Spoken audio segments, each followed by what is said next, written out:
Penyebaran Islam di Jawa oleh Sunan Kalijaga dilakukan melalui berbagai metode yang kreatif dan integratif, memanfaatkan elemen budaya Jawa yang sudah ada. Berikut adalah detail lebih lanjut mengenai metode-metode tersebut. 1. Wayang kulit. Sunan Kalijaga menggunakan wayang kulit sebagai media dakwah karena wayang kulit sudah sangat melekat dalam budaya Jawa. Beberapa langkah yang diambil Sunan Kalijaga antara lain. Modifikasi cerita. Sunan Kalijaga mengadaptasi cerita-cerita epik Hindu seperti Ramayana dan Mahabharata dengan menyisipkan nilai-nilai Islam. Contohnya, ia menambahkan karakter-karakter yang menyampaikan ajaran Islam dalam cerita wayang. Semar, salah satu karakter punakawan pengikut setia dalam cerita wayang, yang memiliki filosofi kehidupan yang Islami. Semar digambarkan sebagai tokoh bijaksana dan penuh nasihat moral. 2. Gamelan. Sunan Kalijaga menggunakan musik gamelan untuk menyebarkan ajaran Islam. Musik gamelan sangat populer di kalangan masyarakat Jawa, dan ia melihat ini sebagai peluang untuk berdakwah. Lirik Islami. Beberapa komposisi gamelan diciptakan dengan lirik yang mengandung ajaran-ajaran Islam, nasihat moral, dan nilai-nilai keagamaan. Upacara keagamaan. Gamelan digunakan dalam berbagai upacara keagamaan yang mengandung unsur Islam, seperti perayaan Maulid Nabi. 3. Seni dan budaya. Tembang dan syair. Sunan Kalijaga menciptakan tembang, lagu-lagu tradisional Jawa, dan syair yang berisi pesan-pesan Islam.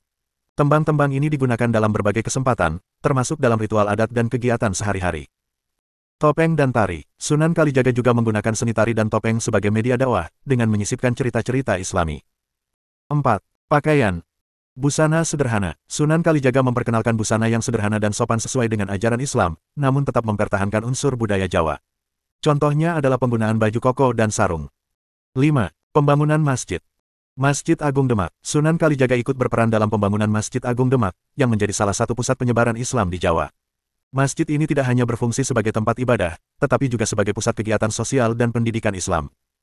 Masjid-masjid lainnya. Selain Masjid Agung Demak, Sunan Kalijaga juga terlibat dalam pembangunan beberapa masjid lainnya di wilayah Jawa, yang kemudian menjadi pusat dakwah dan pendidikan Islam. 6. Dakwah sosial. Kehidupan sehari-hari. Sunan Kalijaga aktif dalam kehidupan sosial masyarakat Jawa. Ia dikenal sebagai sosok yang bijaksana, murah hati, dan peduli terhadap rakyat kecil. Pendekatan personal ini membuat ajaran Islam lebih mudah diterima. Penyuluhan. Sunan Kalijaga sering memberikan penyuluhan kepada masyarakat tentang nilai-nilai Islam, baik melalui ceramah di masjid maupun dalam kegiatan sehari-hari. 7. Kolaborasi dengan Wali Songo. Kerjasama. Sebagai bagian dari Wali Songo, Sunan Kalijaga bekerja sama dengan wali lainnya dalam menyebarkan Islam di Jawa. Mereka berbagi peran dan wilayah dakwah untuk memperluas jangkauan penyebaran Islam.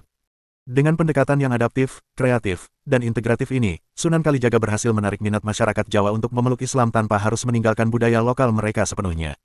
Ini adalah salah satu kunci keberhasilan penyebaran Islam di Jawa pada masa itu.